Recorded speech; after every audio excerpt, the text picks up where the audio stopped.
Welcome in, folks, to another great episode of I've Got a Theory. I'm your host, Henish Pulickal, and I've got my new friend on, 𝐸𝐻𝐸, the CEO Confidant. Thank you very much. Thank you for having me, and thank you everybody listening to us today. Yeah, thanks for joining us. So, I'm going to spring this on you. I forgot to mention it. Hey guys, this is Henish with I've Got a Theory, and I wanted to share a new podcast that I discovered recently called Signal. It's �SYGNYL. And it's super interesting. We're going to play a trailer at the end of our episode here. And it's just launched. It's a participatory arts podcast, which invites listeners to explore the hidden world all around them. So there's going to be little challenges. It's collaborative. You can print out worksheets. And I've been following along raptly because it's super cool. It's subtle, and you wouldn't know how into it you can get. And there's already 2 episodes out so far, so I'm rolling with it. �SYGNYL, Signal. Angel, talk to me. You've had an interesting life. You've lived in a lot of different places. You speak a lot of different languages. You get to be an influencer, and you get to interact with high-level people all over the world. Tell me a little bit about that. Tell me a little bit about what you're doing, and then we'll dive into your theory. Absolutely. Thank you very much. Yes. So, I happen to be so lucky that although both of my parents were originally from a very humble origin, they asked me, they actually put me through intense foreign language education, both French and English in the beginning. So that really set my life up for, going out to the world. I remember in the 90s living in Spain. I'm originally from Barcelona. And that started me my career. And I've been since then doing the same thing, which is basically helping both CEOs and C-level executives and established entrepreneurs bridge the gap globally for expansion and exposure. Expansion as in business development, using business development strategies as the excuse for accelerating the growth of their businesses, and exposure as of using specific, tactics and strategies to, marketing strategies to go to those new markets. And very honestly, once you start that journey, you realize that there's not so many differences between going internationally or even going, 2 states more north here in the Union. So everything kind of adds up. Wow, what an incredible experience. So as a result, you've seen and experienced and had conversations with people, and you've learned a lot of things yourself along the way. But what I want to get to is what kind of triggered this shift to your current career versus what you were doing before. Let's talk about that, because that's kind of where this goes to. So I was working for large corporations since the 90s up until 2016. And what made me change is actually something that happened at the end or in the beginning of 2015, when it was on a Saturday morning. It was 8 a.m. I was getting up. I felt extremely remorseful because again, I was going back home to DFW from Mexico City on a Saturday as opposed to going on a Friday. When you have so much work that you compromise again your family, your kids, your wife, because of responsibility of being in charge of certain side of the business for a large corporation. So I felt so remorseful. I got up. I remember still exactly the hotel in Mexico City, what it was. I remember the exact room. I remember when I went to the shower to have the shower that morning, that as soon as the water started to touch my skin, I immediately felt like a rush of energy. I could not explain it. It's like a dramatic, like goosebumps on all my body. And I started to see all those flashes, all those images of things that I had been doing, for the last 15 years while I was working with Latin American businesses for the entire continent of Latin America, that I was in touch with these very high level executives. And every time I was going to visit them on those manufacturing plants in the outskirts of the large cities, I would be meeting with these very impoverished, underprivileged kids that would come to me. If you've been in Latin America, you will probably resonate with this, which is those kids coming to you saying, hey, would you buy some candy with me? Would you buy some sandwiches? Would you allow me to keep your car safe? Can we wash your car while you are inside the manufacturing plant? So all those things came to me, and the message was like, those things are connected, Angel. Those 2 worlds are connected, and you are definitely someone that can connect those 2 worlds, and you can make a better place. And, I remember literally falling on my knees inside the bathtub, literally crying like a baby.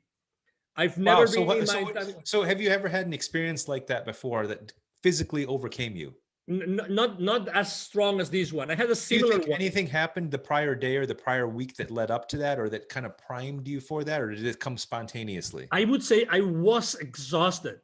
I was, when there's nothing else. I mean, I remember waking up so exhausted. Like I had worked so hard that previous week, so hard, like really literally. I mean, I think I remember, what I remember is that I had a lot of late dinners. It's very common in Latin America to have like working breakfasts, Late dinners, yeah. lunches, Until late at night. Yep. Exactly. So, I mean, I eventually, every single day that week, I had worked long hours, and it was totally like with no energy. But it's funny how I kind of had to hit rock bottom in order to have that happen to me. That's a common story, right? For sure. Yeah. Okay. It's funny. Oh, okay. I didn't know. So, but it's exactly what happened, and I remember being very sensitive for the rest of the day. I remember that the gentleman that used to drive me around in Mexico City, I remember that he came, and that day I told him, hey, park your car, come with me, we're going to have breakfast together. His name is Martin, right? And I started talking with him. I said, it's going to sound very weird. I don't want to be afraid of the story, because we wouldn't talk business or personal life that much, but I started telling him about what had happened. And I remember again, going into tears over breakfast. So the entire day, it was in that zone in which almost anything would remind me of my earlier experience that day. Uh-huh. So was there an actual insight that came through, or was it just more a feeling? Did you make any new decisions at that point? I did. So actually, that was February, March, 2015, 2016. Actually, my last day in corporate America was the last day in February. So because I said, if I don't do it, who's gonna do it? If not me, who? If not me, who? Who is more ready to go all over the continent? That I know so many places, I've been in so many places. I know every single culture in the continent. Who more than me, besides knowing or identifying those impoverished communities, who else knows really the high level people that might help you bridge this gap between the super wealthy and the super underprivileged? Wow. Okay. So now what? So what are you doing? How's this taking place? So basically, I started my nonprofit. I reached out with a friend of mine who brought his father. Interestingly enough, I had no idea, but I reached out to my friend and I told him, hey, I just had that experience. I want to do this. Would you like to come with me? He said, yes, but I think that I should bring my father. Why would you bring your father? And he goes, listen, you didn't know this, but I'm going to tell you, we've been in touch for so long, but probably you don't remember that my father was actually the professor of the largest university in Mexico City that teaches education to teachers, literally to teachers. So he had his father, my friend's father, had these thousands of connections with thousands of teachers, not only in Mexico, but all over the continent that he had developed. So immediately we had a channel, You had a big network. Channel. Yeah, you had a big network of people. Exactly. And not only that, this gentleman, his father, had also written more than 75, 76 textbooks that are still today being used. So immediately we started talking, and he got 2 PhD students to work on what is today our workshop. So what's the name of this organization? How can we find Wisdom it? for Kids. Wisdom for Kids. Exactly. Awesome. You can find it at wisdomforkids.today. Today. Okay. And where does this work? Where do you work? Who do you help? How many people have you helped? What are you doing? What's your specific mission? Yeah, exactly. Obviously, as you can imagine, with COVID, we had to stop our activities. But so basically, we started mid-2018. We have helped more than 1,000 families already. We started with Mexico. Obviously, we are a nonprofit, and we are funded with donations and with the donations of the founders, right? And so basically, we started identifying different types of communities in Mexico. We've been in different areas. We have split the territory depending on the kind of community. We've learned really, really early on, we learned that depending on if it's an indigenous community, a rural community, or a suburban community, the needs are different, the kids are different, and the levels of poverty are different, right? So yes. So basically, we started doing that, like piloting, proof testing our workshop to make sure that our workshop was going to make a difference in these kids' lives. And don't expect that this workshop is something like whiteboard and, to become an entrepreneur, you have to do this. No, we really meet the kids where they are. We focus on, it's a very experiential workshop. It's like dancing, jumping up and down. It's like, playing. It's meditating with the kids. These kids have never meditated before. It's the first time ever that we meditate. And we obviously focus a lot on compassion, on acceptance, and on self-esteem. As you can imagine, kids living in this underprivileged world, they are going through a lot. We don't necessarily find out what they're going through, but we want to make sure that since the very early on the experience in the contact connection with Wisdom for Kids, we start inspiring them and we start showing them that the world is open to possibilities and not closed. How long are these workshops, and like what's the desired outcome? Yeah, great question. Obviously, the desired outcome is, number one, to change their lives so that they get back home, whatever that home is, and whatever the structure of the home, and if it's functional or non-functional, it doesn't matter. But it's a place where they will get our booklet, right? And that booklet will be the anchor to what they did with us. So the first thing is they have something to hook onto for the rest of their lives. That's number one.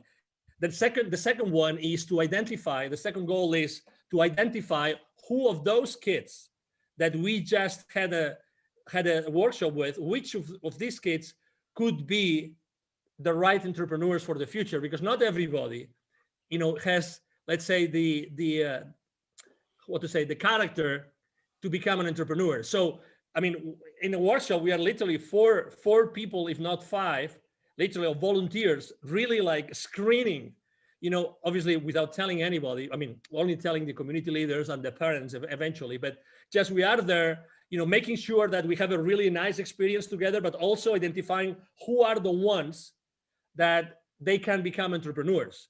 The ones that they might have an idea and they are so enthusiastic that they will take action after our workshop. So that's the step number one, that works. The step number two is then, engaging with their parents, with the community leaders or their tutors, because obviously sometimes there's no parents available, and then making sure that they follow through, that we talk with them, because regardless of what we think the kids could do, sometimes the parents, might be or might not be willing to help their kids do something else, right? Sure. Become entrepreneurs. Right. Depending on the area that we go, I mean, if you go to a suburban area, it could be, parents working on large manufacturing plants or working for the government. If we go to indigenous communities, there will probably be, working on sugarcane fields or coffee fields. So depending on where we go, then the next step and the conversation we have with the parents or tutors of those kids is different. So this is a kind of you have to have a lot of human capital to be able to be and have your reach and influence in all these different places. So you must have a lot of people working at this organization, at least when it was running in its heyday before COVID, to be able to make these workshops, find the talent, keep engaged with them, and then keep them moving. Yes, that is right. So that's why when we go to a specific community, we spend an entire week there and we develop relationships with really anybody. I mean, everybody in those communities know that we are there or we were there.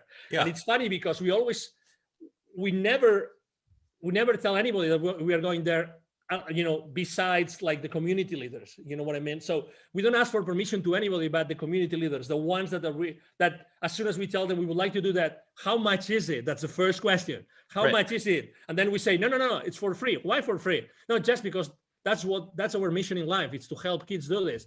And then they immediately say, well, okay, there's two things here. We're not going to tell anybody because we know that these kids will never get this in their entire lives. These kids will never have the opportunity to receive this kind of, let's say, inspiration or workshop. So immediately we establish a very intimate relationship with the community leaders because they really want us to be there to do that for their kids, because it's like a once in a lifetime opportunity kind of thing. They really feel like that. So, Angel, this is great. Now, I guess the question is like, you're associated now with the person that teaches the teachers, right? The kind of the teacher university. what's it take to implement this kind of curriculum or these kind of coursework into regular education for kids across the country, across the all the areas that you want to cover? Well, that's a great question. I wish I had an answer for you. My mom is a teacher. She's still alive in Spain. My sister is a teacher. I have a couple of nieces who are teachers. So I know that getting into the, let's say, the syllabus, right? Getting into the programs is another story. That means lobbying. That means doing many other things. So I don't see that being like I wish everybody involved in designing the programs on a countrywide, in this case in Mexico or in any other places in Latin America, would be open to have these discussions. Meanwhile, we consider ourselves complementary. Yeah. We consider ourselves that besides what they're already receiving, the kids that they're already receiving, the education that they're already receiving, we are providing them with something else which is unique and that will open their eyes and their avenues for their future. So is it necessary? Yes. Should that be included in the normal scheme of things, normal structure of programs? Absolutely should. Is it doable? It is, but we believe that will happen as soon as we go from 1,000 to 10,000 or to 100,000. So you need some kind of critical mass. You need some bigger scale. Exactly. Start getting some attention. In order to have this demand come from the bottom. Well, so you're doing this in Mexico, but I would argue that the same issue and the same problem occurs here in the United States. That's a great question. Exactly. Actually, when you have to be humble with everything that happens around you. I remember one day, one guy on LinkedIn publicly said, "You are such a hypocritical something." I don't remember the exact words, but why are you going to Latin America when you live in Texas and you could be doing that in your backyard? Yeah. And what's your response? What do you think? I allowed that thought to sink in, right? Yeah. And I said, I'm open to that. You tell me when. I told him, you tell me where and when, I'll be there. And we'll start that pilot in your area. You tell me when I have to go and I'll be there. Yeah, I mean, and it's true because, just recently another organization reached out to me to help providing some short video and interviews on financial literacy targeted at young people, young millennials, late teenagers, early 20s, because they don't teach that in the United States. It's crazy that they'll give you a credit card at 18 years old. They'll let you vote at 18 years old. They'll let you do all these things, but they don't teach you how to read a credit report. They don't teach you basic finances. They don't teach you what it takes to buy a house or what it takes to get a car loan and what that means for you financially and how to budget properly. And those are some things that you would think would make sense to put into the curriculum of a high schooler.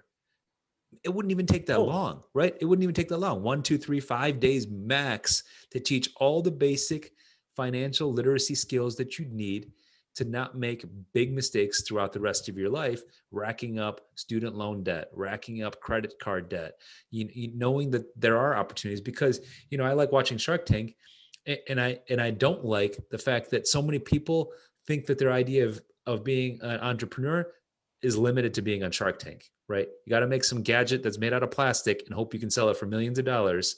And that's your best way out of whatever rat race that you might be in. That's not the case, right? That's not the case. I agree. And I'm very well connected here in the, entrepreneurs startup, environment here with the Dallas Startup Week, the Dallas Weekends, and the Startup Weekends and these kind of things. And I talk to entrepreneurs very, very often, and startups very often, and I couldn't agree more. The reality is that in general, startups and startup employees are not fully aware of the financial consequences, the financial impact, the financial implications of their business decisions. They are not.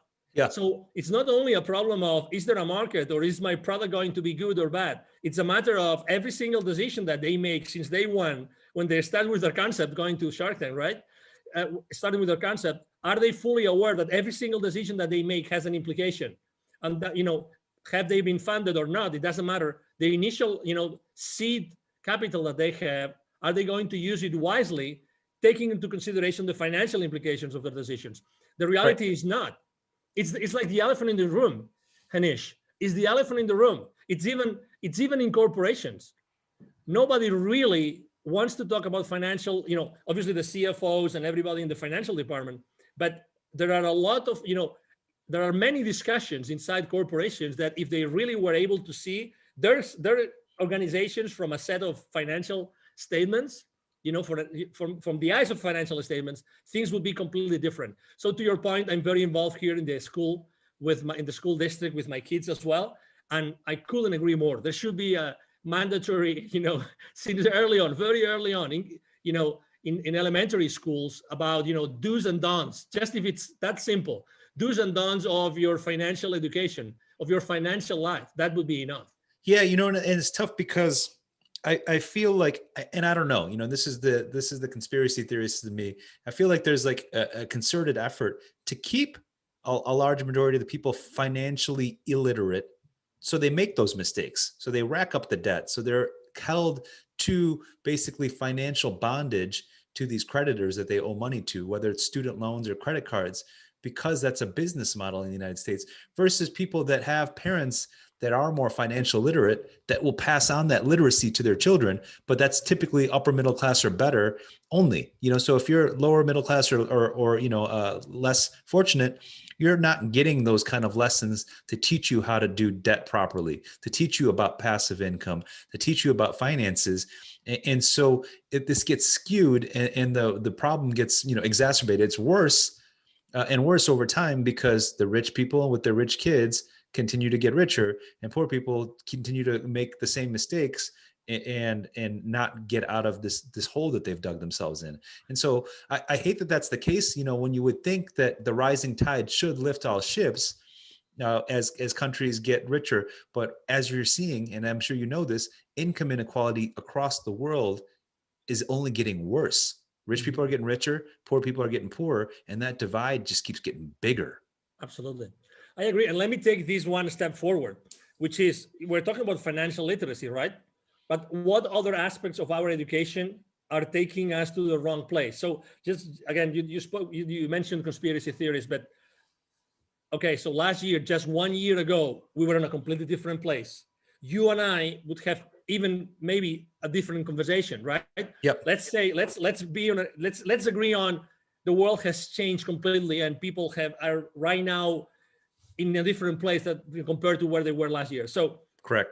If we just gave everybody the ability to identify how and where they are being manipulated, that.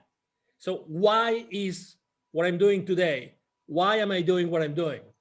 Are we being raised with this critical mindset of, I don't take the face value of anything.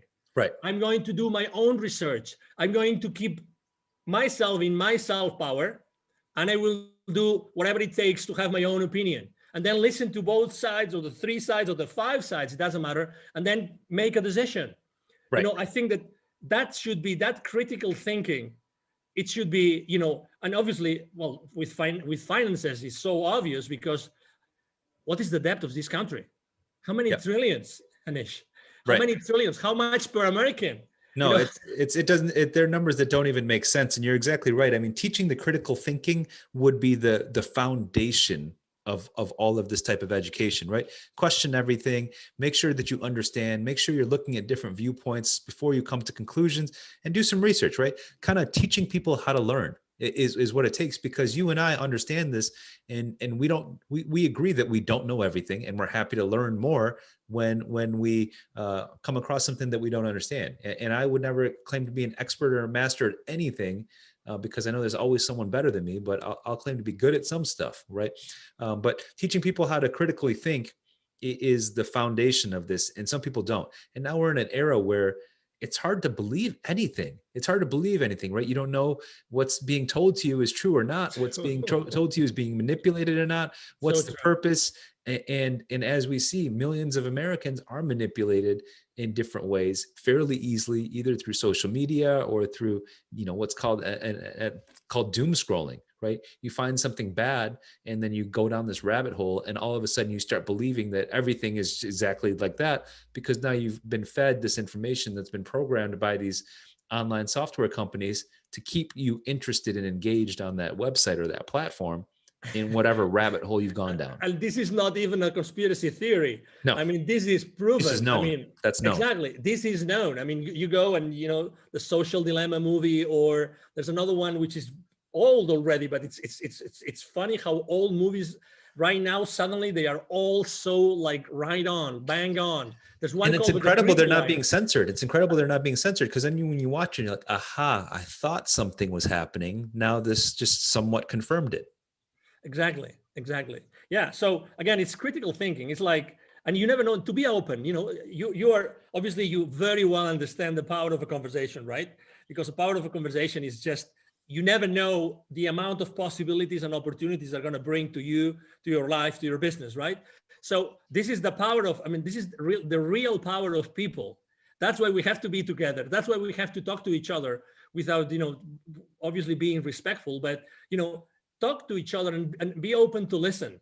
I remember that last year, for instance, I was really in fear in the beginning of what's happening in the world, right, with the virus, and I was thinking, oh my God, what's going on? I don't know. Okay, so first thing, boost my immune system. That's the first thing, and then try to understand what's going on. And I remember that what opened my eyes was a 90-year-old medical doctor who is in a nursing home in Orlando, near Orlando, in Florida, saying, like, he was like extremely thin, like almost like dying, but he was saying so many amazing things that I just believe what this guy was saying, because he had nothing to lose. Mm-hmm. He had nothing to lose, and he said everybody should do this. You should start thinking about the power of seawater.